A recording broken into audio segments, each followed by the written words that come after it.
হালিমা শিশু মুহাম্মদকে আমিনার কাছে দিয়ে গেলেন। রাসূল সাল্লাল্লাহু আলাইহি ওয়াসাল্লাম তার নিজ বাড়িতে বড় করতে লাগলেন। বিকালবেলা শিশু মুহাম্মদ ছেলেদের সাথে খেলা করতে যায়। মাঠের পাশে নদী বসে থাকেন, ছেলেদের খেলা দেখেন।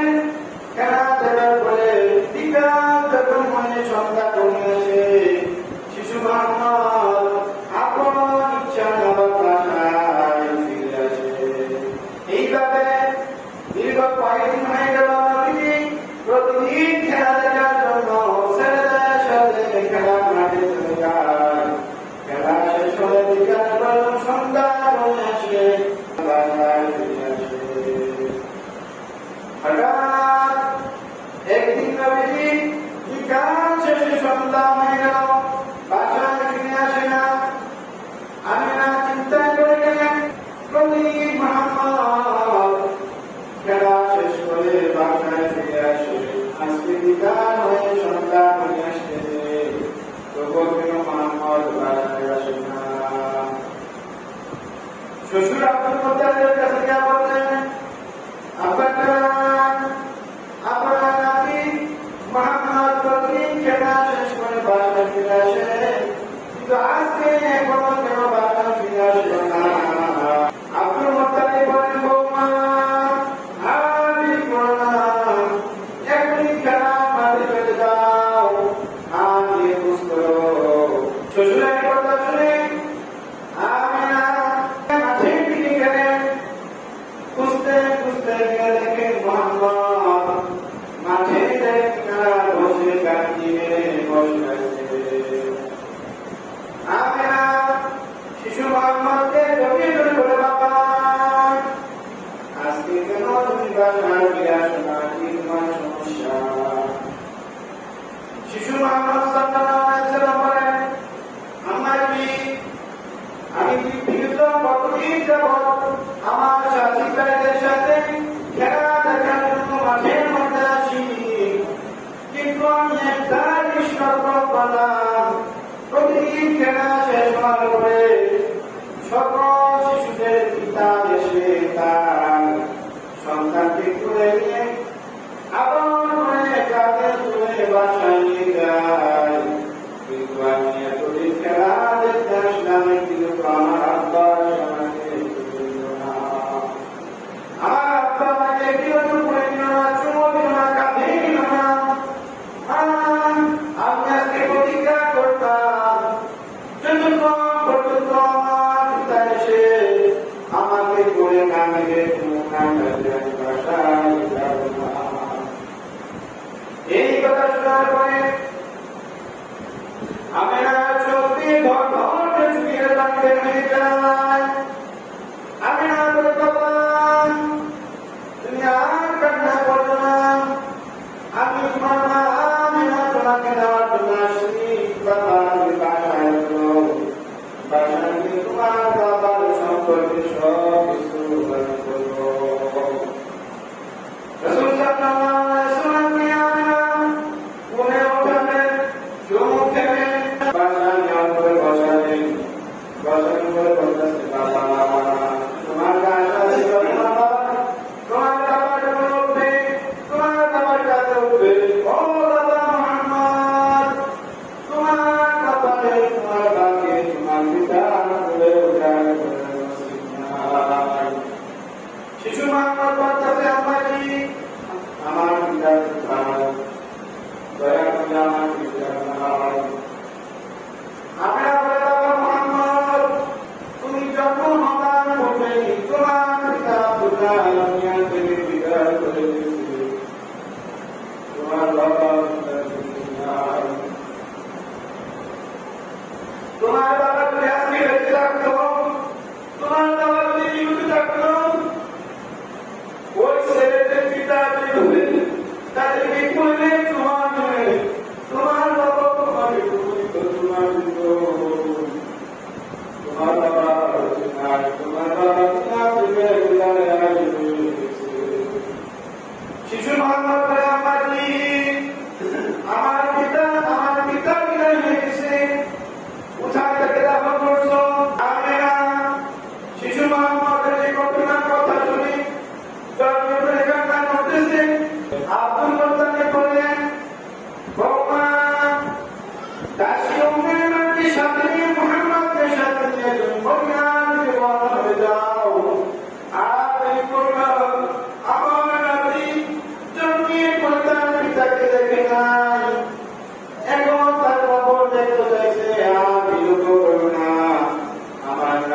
মোহাম্মদকে নিয়ে ওকে আয়ান দিয়ে তুমি বলে মদিনার দিকে রওনা হয়ে যাও। রাসূল সাল্লাল্লাহু আলাইহি ওয়াসাল্লাম দাসী উম্মানা আর দুটি কাঁধা সাথে নিয়ে রওনা দিলেন মদিনার দিকে।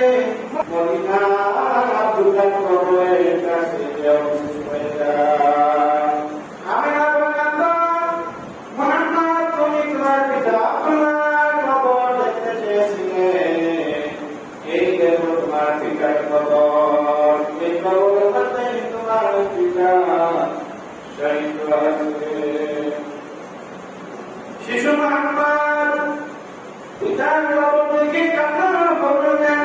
মা আমিনা তাকে বললেন, বাবা তোমার বাবা এমন দেশে চলে গেছে, এই দেশে চলে গেলে দুনিয়াতে আর কেউ ফিরে আসে না।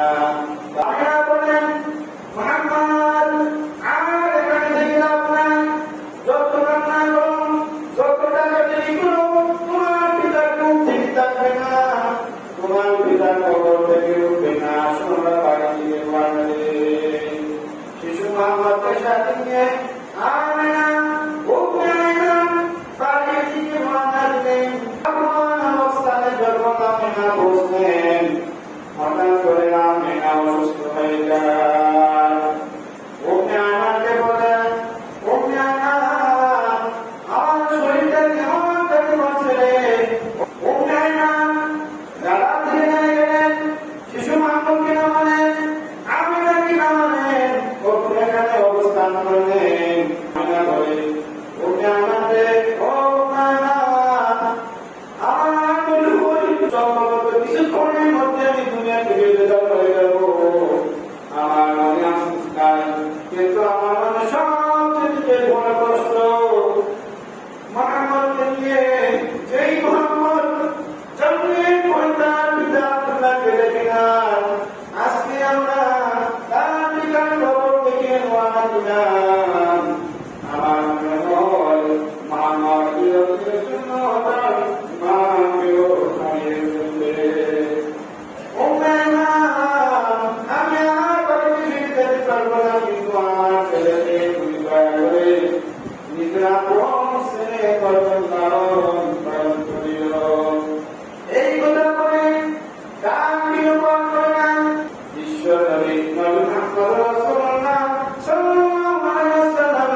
আমিনা দুনিয়া থেকে বিদায় হয়ে যান। আল্লাহ রাব্বুল আলামিন রাসূল আপনাকে আমি ঠিক অবস্থা পেয়েছি, কিন্তু আমি আপনাকে ছেড়ে দিই নাই, ছেড়ে দিই নাই। আমি আপনাকে কান্নার মাধ্যমে আমি আপনাকে লালন পালন করছি। উম্মে আয়মান উপস্থিত লোকদেরকে একত্রিত করে নবীজি আমিনাকে দাফন করে আবার বাড়ির দিকে রওনা দিলেন। বাড়ির দিকে রওনা দেওয়ার পরে ওই দিকটা আব্দুল মুত্তালিব অপেক্ষায় আছেন। কোন সময় আমিনা মুহাম্মদ নিয়ে বাড়ির দিকে ফিরবেন, সবাই কোটের দিকে তাকিয়ে আছে। এমন সময় দেখি গাধার পিঠে দুইজন লোক দেখে যায়। আব্দুল মুত্তালিব গাধার পিঠে দিকে তাকিয়ে সকল ছেলেদেরকে ডাকল, ও ছেলেরা দৌড়ায়। আমার মনে হয় আমার জীবনে একটি আঘাত মনে হয় লেগে গেছে। গাধার কাছে কাছে আসুন, চাচাজি ও চাচাজি মুসলমান যে মুহাম্মদকে পাঠিয়েছিলেন তার মায়ের সাথে পিতার কবর দেখার জন্য, পিতার কবর দেখার পরে আমরা যখন রওনা দিলাম, আবহাওয়া নামক স্থানে আসার পরে আমাদের সাথে আমরা বলুন আমিনা দুনিয়া থেকে বিদায় হয়ে যায়। আব্দুল মুত্তালিব বলতেছেন, আমি অনেক কষ্টে পড়ে গেলাম, আব্দুল্লাহ বিদায় হয়ে গেছে, সমস্যা নাই, কারণ আমিনা তার সন্তান মুহাম্মদকে এমন ভাবে লালন পালন করছে যে বাবা নাই এই বিষয়টা মুহাম্মদকে বুঝতে দেয় না। আজকে আব্দুল্লাহ নাই,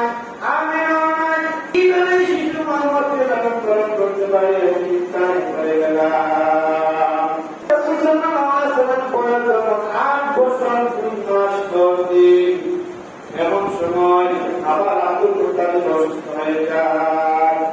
আব্দুল মুত্তালিব সকল ছেলেদেরকে ডাক দিলেন, ডেকে সকল ছেলেদের কাছে আনলেন। আমাদের কাছে একটা ওসিয়ত রেখে যান, আমি যাকে সবচেয়ে বেশি ভালোবাসি সে হলো আমার নাতি মুহাম্মদ। আব্দুল মুত্তালিব শিশু মুহাম্মদকে কত ভালোবাসতেন। কাবা শরীফের পাশে আব্দুল মুত্তালিবের জন্য একটি আসন তৈরি করা হয়েছিল। ওই আসনের মধ্যে আব্দুল মুত্তালিব বসে থাকতো, ওই চেয়ারের মধ্যে আব্দুল মুত্তালিব বসে থাকতো, আর তার ছেলেরা নিচে সবাই বসে যেত, আব্দুল মুত্তালিবের কথাগুলো শুনতো। কোন ছেলে কোনদিন সাহস করে না আব্দুল মুত্তালিবের বিছানা বা তার চেয়ারের মধ্যে বসার। কিন্তু যখন শিশু মুহাম্মদ ওই চেয়ারের মধ্যে বসতে যায়, তখন আব্দুল মুত্তালিবের ছেলেরা শিশু মুহাম্মদকে ধরে নামিয়ে দেয় আর বলে, এটা তোমার দাদার চেয়ার, এখানে বসতে নাই, এখান থেকে তুমি নেমে যাও। আব্দুল মুত্তালিব যখন এই চেয়ারে বসতেন, আবার শিশু মুহাম্মদ এসে দাদার করে বসতেন, দাদার চেয়ারে বসতেন। এমন সময় আব্দুল মুত্তালিবের ছেলেরা সে মুহাম্মদকে নামিয়ে নেওয়ার জন্য চেষ্টা করে। আব্দুল মুত্তালিব ছেলেদেরকে বলে, ও ছেলেরা, মুহাম্মদকে নামায় না, মুহাম্মদকে তাড়িয়ে দাও, মুহাম্মদকে আমার চেয়ারে বসতে নিষেধ করো না, কেননা মুহাম্মদ যেমন তেমন ছেলে নয়। আমি লক্ষ্য করছি, আমি উপলব্ধি করছি মুহাম্মদ কোন সাধারণ ছেলে নয়, মুহাম্মদ এক অসাধারণ ছেলে হবে। আমার চেয়ার থেকে মুহাম্মদকে নামায় দিও না। এইভাবে আব্দুল মুত্তালিব নাতি মুহাম্মদ সাল্লাল্লাহু আলাইহি ওয়াসাল্লামকে ভালোবাসতে আরম্ভ করতেন। যখন আব্দুল মুত্তালিব দুনিয়া থেকে বিদায় হয়ে যাবেন, তখন আবু তালেবকে কাছে আনি বসালেন, আর বললেন, আবু তালেব, ও আবু তালেব, তুমি তো আমার ছেলেদের মধ্যে একটু নম্র ভদ্র বেশি, আমি তোমাকে খুব ভালোবাসি, তোমার কাছে আমি একটা দায়িত্ব দিয়ে গেলাম। সেই দায়িত্বটা হলো, তোমার ছেলে আছে আমি, তোমার ছেলে আছে আব্বাস, তাদেরকে যেমন ভালোবাসো আমার নাতি মুহাম্মদকেও তোমার হাতে দিয়ে গেলাম। আব্বাস আর আলীকে যেভাবে ভালোবাসো আমার নাতি মুহাম্মদকেও তুমি সেইভাবে ভালোবাসিও। আবু তালেবের কাছে এই দায়িত্ব দিয়ে নবীজি দাদা আব্দুল মুত্তালিব দুনিয়া থেকে বিদায় হয়ে যায়। জন্মের পূর্বে পিতা আব্দুল্লাহকে হারালেন, 6 বছর বয়সে মা আমিনাকে হারালেন, 8 বছর বয়সে আবার আদরের দাদা আব্দুল মুত্তালিবকে হারালেন, নবীজি একদম এতিম হয়ে গেলেন। আবু তালেব নবীজিকে লালন পালন করেন সন্তানের মতো। এইভাবে লালন পালন করতে করতে আবু তালেব ব্যবসার উদ্দেশ্যে শাম দেশে যাবেন। ওই শাম দেশের নাম এখন বর্তমানে সিরিয়া। ওই শাম দেশের উদ্দেশ্যে আবু তালেব যাবেন আর বললেন, মুহাম্মদ, আমি ব্যবসা করার উদ্দেশ্যে শাম দেশে রওনা দিব, তুমি কি আমার সাথে যাইবা? আমার পিতা আব্দুল মুত্তালিব তোমাকে আমার কাছে সর্বদা ফেলে দিয়ে গেছিল, আমি চাই না তোমাকে বাড়িতে রাখতে, আমি চাই আমার সাথে তুমি থাকো। মুহাম্মদ এখনই কাপড় চোপড় করে আমার দেশে শাম দেশে যাইবা। আবু তালেব শাম দেশের উদ্দেশ্যে রওনা দিলেন।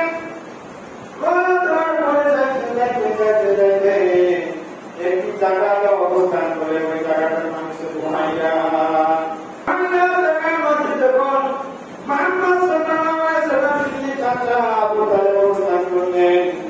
এমন সময় একজন সামদেশের পাদ্রী তাদের ধর্মের কিতাব পড়তে পড়তে কেমন পণ্ডিত অর্জন করছে, তাদেরকে বলা হয় পাদ্রী।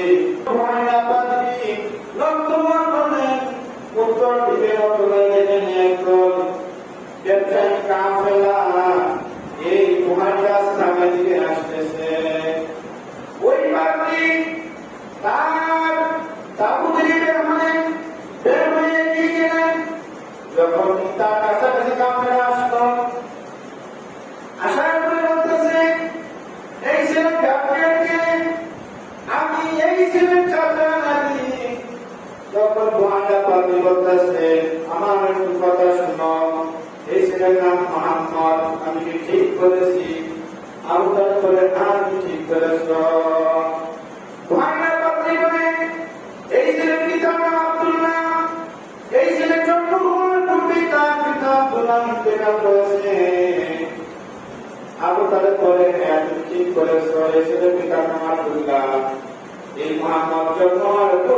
তার পিতা দুনিয়া থেকে বিদায় হয়ে যায়। ওখানে আপনি মনে ও আবু তালেব তোমার কাছে অনুরোধ করি দয়া করে এই ছেলেকে তুমি শাম দেশে রাজধানীতে দিবা না। তখন আবু তালেব বলে কেন সমস্যা কি? ওই তোমার আপনি বলেন আমি সাক্ষী দিছি এই ছেলে যেমন তেমন ছেলে নয়, সে শেষ নবী নবী মুহাম্মদ রাসূলুল্লাহ। আবু তালেব বলে ওখানে আপনি কি করে বলতে গেছিলেন মুহাম্মদ শেষ নবী তুমি বলতে গেলে দয়া করে আমাকে একটু অবগত করো। ওখানে আপনি বলে তোমরা যখনই তাদেরকে পক্ষে রওনা দিছো তখন আমি লক্ষ্য করে দেখলাম আকাশে এক টুকরা মেঘ যেন এই ছেলের মাথার উপরে যাবে চলমান ছিল। তোমাদের সকলের মাথার উপরে নদীর তাপ দেখেছিল, কিন্তু আমি লক্ষ্য করে দেখছি এই শিশু মামার মাথার উপরে একটি মেঘের অংশ ছায়া হয়ে তার উপরে চলাফেরা করতেছে। আমি ভাইয়ের কিতাব পড়ছি, তাওরাত কিতাব পড়ছি, তাওরাত কিতাবের মধ্যে লেখা আছে আখরি জামানার নবী যে হবে তাকে আকাশের মেঘ এগুলো তাকে ছায়া দিয়ে তাকে দুধের দাম থেকে রক্ষা করবে। আমি কি দেখলাম তোমরা যখন সামনের দিকে এগিয়ে আসলাম আমি লক্ষ্য করে দেখলাম এমন কোন গাছ নাই, এমন কোন বৃক্ষ পত্র নাই যে মুহাম্মদকে সম্মান করেছে তাদের নাই। আর আকাশের মেঘ থেকে ছায়া দিয়ে রাখতেছে। আবু তালেব যদি দৃষ্টি হতে চাও তাহলে তার জামা খুলো, তারপরে জামা খুলো, তার পিছে দেখবা মহরে নবুয়ত নামে একটা সিল থাকবে। কারণ তাওরাত কিতাবে লেখা আছে যে বিশেষ নবী আল্লাহ রাব্বুল আলামিন তার পিছে মধ্যে আরেকটা মহরে নবুয়ত দিবে, যেই মহরে নবুয়ত দ্বারা ওই নবীর পিছনে সব কিছু দেখতে পাবে। হাদিসের মধ্যে আছে রাসূল সাল্লাল্লাহু আলাইহি ওয়াসাল্লাম বলেন ও সাহাবীরা তোমরা কিভাবে সামনের দিকে দেখতে পাও, আমি মুহাম্মদ পিছনের দিকে সেইভাবে দেখতে পাই। কারণ আল্লাহ রাব্বুল আলামিন আমাদের পিছনে দেখি মহরে নবুয়তের সিল দেয়া আছে, ওই সিলটা আমি পেছনের দিকেও সাথে মতো দেখতে পাই। সুবহানাল্লাহ। ওখানে আপনার কথা শুনে আবু তালেব দেখা গেল সৃষ্টি হল। তখন মুহাম্মদের জামাগুলো খুললেন, কোরআন পড়ে কিছু লক্ষ্য করে দেখলেন শিশু মুহাম্মদের পিঠের মধ্যে মহরে নবুয়তের সিল লেখা আছে। ওখানে আপনি বলে ও আবু তালেব আমার কথা শুনো, মুহাম্মদকে আর সামনের দিকে নিও না। কারণ আমি যেমন জানতে পারছি সে শেষ নবী মুহাম্মদ, তেমনি ভাবে শাম দেশে অনেক ধর্মযাজক আছে, ধর্মের পণ্ডিত আছে, তারাও চিনতে পারবে দেশে মুহাম্মদ। তাকে যদি ওই শাম দেশের ভিতরে নিয়ে যাও তাহলে তারা তাকে হত্যা করবে। ওই কথা শোনার পরে আবু তালেব দুজন লোককে মুহাম্মদের সাথে নিয়ে শিশু মুহাম্মদকে আবার মক্কা নগরীতে পাঠিয়ে দিলেন। এইভাবে আল্লাহ রাব্বুল আলামিন নবী মুহাম্মদ রাসূলুল্লাহ সাল্লাল্লাহু আলাইহি ওয়াসাল্লামকে শিশুকালে এইভাবে ভবিষ্যতের নবী হবে তার নিদর্শন তাকে দিয়ে গেলেন। হাদিসের মধ্যে আছে একবার মক্কা নগরীতে অনেকদিন বৃষ্টি নাই, মাটিগুলো ফেটে কৌচির হয়ে গেল, জমিনে ফসল ফলে না। এমন সময় সকল লোক এসে বলতেছে আবু তালেব আসো আমরা সবাই আল্লাহ রাব্বুল আলামিনের কাছে দোয়া করি, কেননা আল্লাহ রাব্বুল আলামিন আমাদের যদি বৃষ্টি না দেয়, আল্লাহ রাব্বুল আলামিন যদি আমাদের বৃষ্টি না দেয় তাহলে আমরা না খেয়ে মারা যাবো। আমাদের ফসলের জমিগুলা মরে গেছে, মাটিগুলা ফেটে চৌচির হয়ে গেছে। এই কথা সকলে আবু তালেবকে বললাম। নবীজি চাচ্ছেন আবু তালেব বাসার মধ্যে গেলেন, বাসার মধ্যে গিয়ে শিশু মুহাম্মদকে বের করে আনলেন। সকলের সামনে শিশু মুহাম্মদকে বের করে আনে কাদায় করে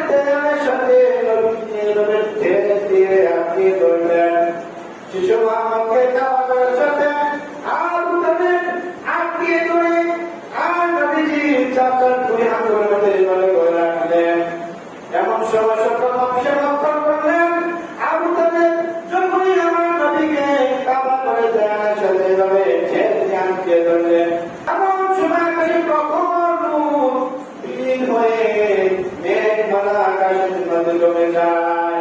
অল্প কিছুক্ষণের মধ্যে এমন বৃষ্টি আরম্ভ হলো, বৃষ্টি হতে হতে যেন দারুণ হয়ে যায়।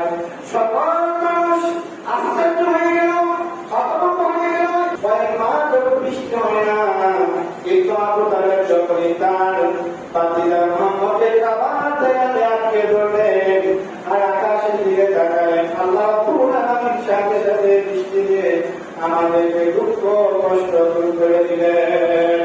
আমার এমন নবী উম্মত, যে নবী ছোট থেকে মানুষের প্রতি ইনসাফ করতে, মানুষের প্রতি রহমতের বাড়ি দ্বারা নিয়ে আসতেন। আল্লাহ রাব্বুল